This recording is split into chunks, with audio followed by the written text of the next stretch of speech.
First and foremost, we had a lot of respect for Liberty. I've known Richie McKay and certainly known of his success for a long time. And starting to watch film of them the other night with their post double, how good they are defensively, knowing his background as a head coach, knowing his background with the Virginia program, we knew we were going to have to be really, really good at moving the ball. And we wanted to play through the post. You know, we're clicking at a really good rate when the ball touches the paint by the post up or the drive. And we wanted to establish that in that game, knowing that it would be hard to do. And the most important thing for us was to get off to a really good start defensively. The starting lineup was a +10.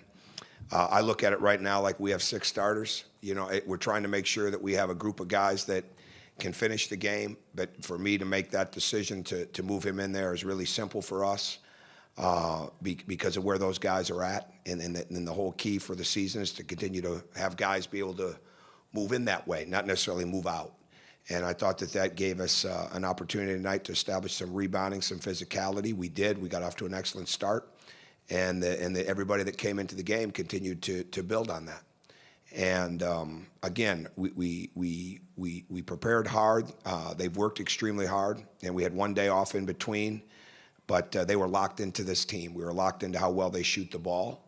We were locked into the fact that number 22, Dawson, was 6 of 8 from 3 coming into the game. That number 2, Reed, was a tremendous catch-and-shoot shooter. Of the 16 shots that he'd taken, 14 of them have been threes. So we didn't want to come down and get into some type of shootout with them. We wanted to make sure that we were guarding the ball as good as we could and not coming out of the corners and try to limit their good three-point attempts. And I thought our defensive length, our awareness, the switching, the not over-helping, those things were really, really good in the first half. And we had a few miscues later on, but defensively and rebounding were the biggest keys to me.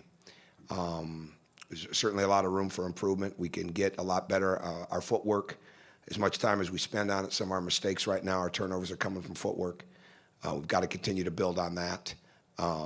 We've got to continue to cut better without the ball. We've got to continue to give the ball up one dribble earlier. Our mindset of passing is good, and sometimes we don't execute it as well. There are a few things that are very easy to correct with our turnovers in the sense of our spacing and, like I said, the footwork.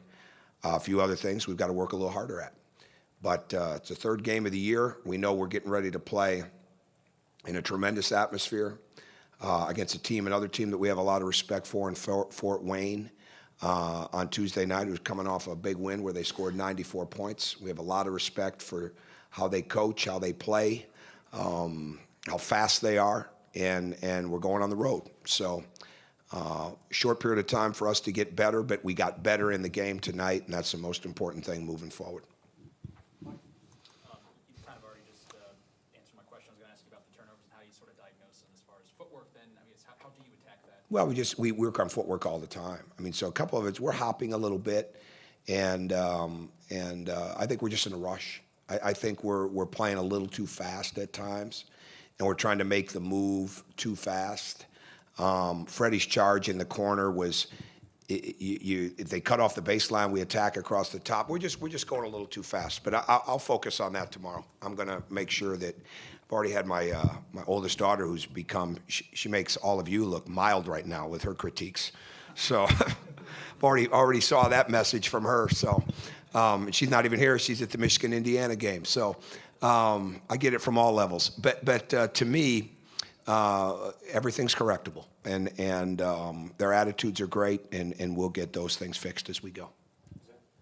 You talked about kind of dealing with their defense, and Thomas in particular.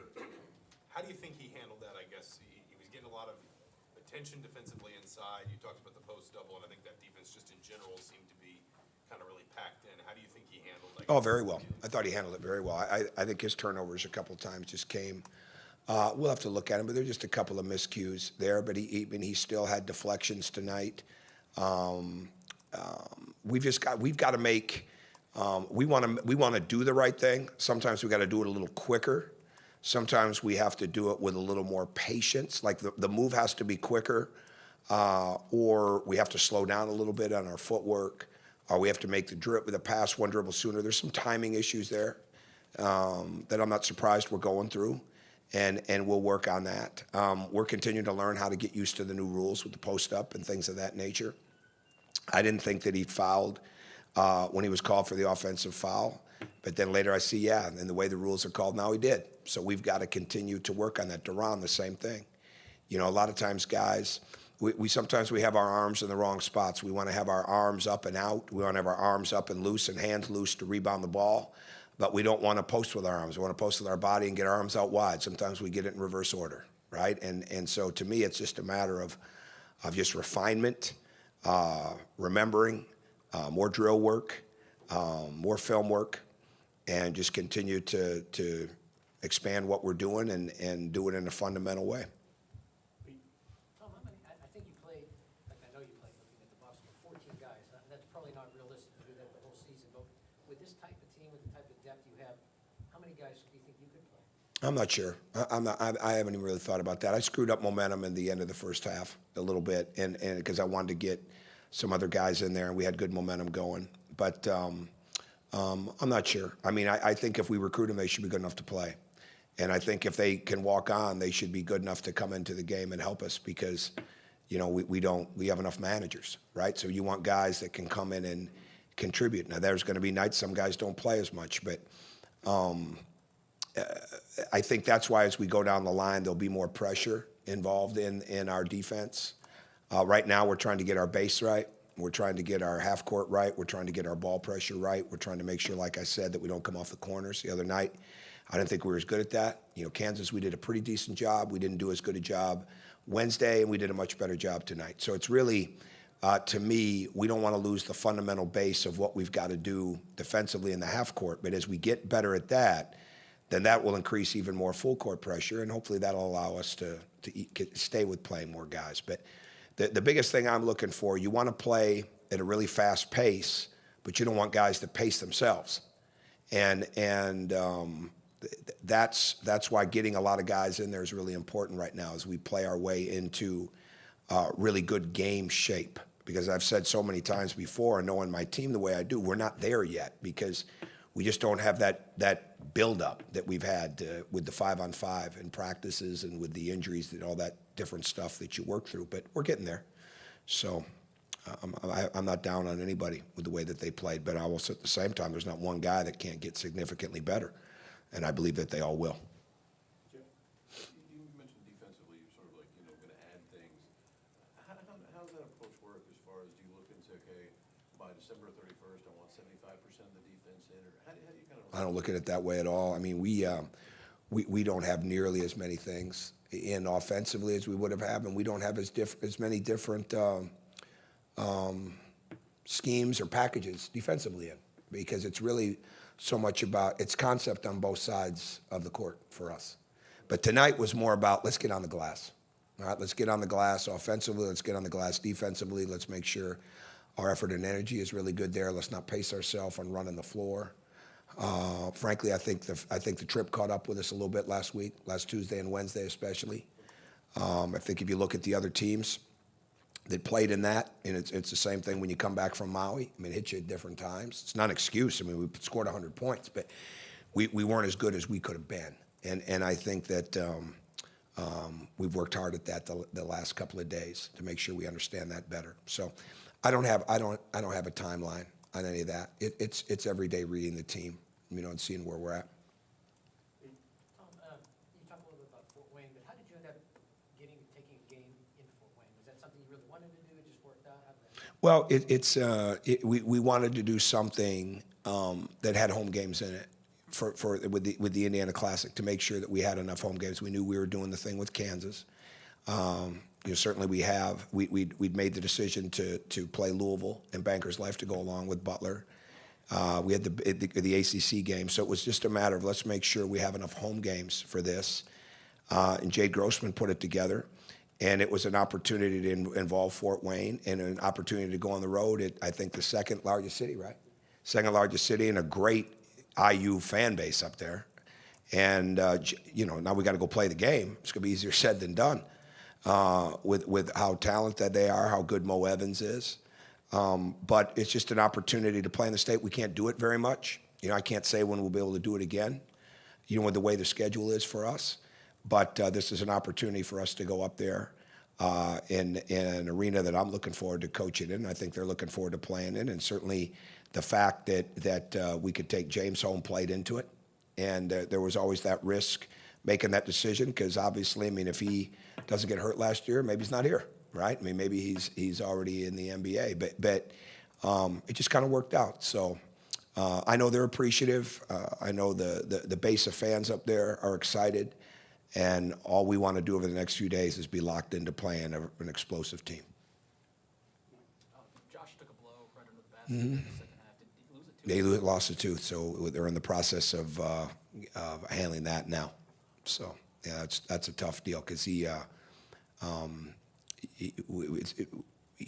to be a good player, right? And we're asking a lot of him right now, and doing more than what he's done. And I was really looking forward to him going out there and continuing to play with the 4 fouls. And then obviously he got hit and he couldn't continue. But I have no reason to believe that it'll be anything more than getting that replaced. And hopefully with the addition of a mouth guard, he'll be okay. Go ahead, Terry. Following up on Pete's question just a little bit, but you said it's hard to play those in-state road games. I know you did it against Evansville a few years ago, but I mean, why is that so difficult? Well, look at our schedule. It's very difficult because of this is working out into a classic situation. It's not where you're really going to be able to do it home and home. It's not really where you're going to be able to do it 2 for 1. I mean, I can go down the litany of the reasons. We have the Big Ten ACC. We have the Gavitt Cup 5 out of 7 years. We've got the Crossroads. We're going to try to play in something like a Jimmy V or like what we did with the Armed Forces. And this just worked out. You know, this worked out. This was our exempt event. And so you have Liberty, Mississippi Valley, you have Lowell, and now you have Fort Wayne. So it just worked out that way. But it's very, very hard to do 2 for 1s or home and homes outside of what's already been allotted. And then the Louisville game obviously came into play. So there's a lot of navigation that has to go into the scheduling. And there's less flexibility than you think. But you know that. I mean, you've seen that. So it's just is what it is. Circling back to Thomas, we kind of talked a lot last year about his passion and always kind of putting that into his play without letting it maybe take him over a line a little bit. Has he gotten better at sort of channeling that, do you think, as a sophomore, and maybe not going too fast or just kind of letting his emotions sort of push him? Yeah, I don't really think much about that. I think it's just a matter of moving on to the next play is the most important thing for him. Not being down on himself. He's very hard on himself, and we can't let being hard on himself play into the next play because it's usually not that way. When you get down on yourself, it doesn't affect the next play. It usually affects about 3 or 4 plays. And you can't live in the past. And the past has got to be, you got to learn from it quickly and move on. Well, it's the same thing when it's going well. I mean, you've got to really move on quickly. And that's part of the maturity process for every player. And he's in the midst of that right now. And at 19, I think he's doing a pretty good job of it, but it's something that we've got to continue to help him with because he's got a very high motor. He's a perfectionist in a lot of ways. He wants to do well. You know, he wants to be a well-rounded, complete player, and he's well on his way to being that. And so this is not a situation where he just comes down, lines up in that post, and, you know, he played 3 different positions tonight offensively. And with the way we're switching, he's switching on to a lot of different people. So it's different here in that sense that there's a lot of things. That's why we've slowed down how many things that we have in, but there's a lot of different ways we can play. And when you have a guy that has the versatility, the intelligence, the emotion, the energy that he has, you want to do your very best to help him with that because he's going to be such a good player, you know, moving down the road. And we just want to make sure we do everything we can possibly do to have him as prepared as he can be and win a whole bunch of games along the way. And that's what he's well on his way to doing.